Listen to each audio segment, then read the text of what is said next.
Izin Komandan, melaporkan. Sumur minyak Desa Alur Canang terbakar.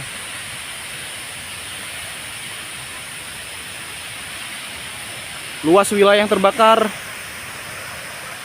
belum dapat dipastikan. Untuk korban jiwa juga belum ada laporan.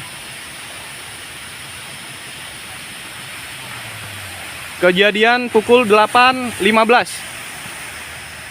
waktu Indonesia bagian Barat.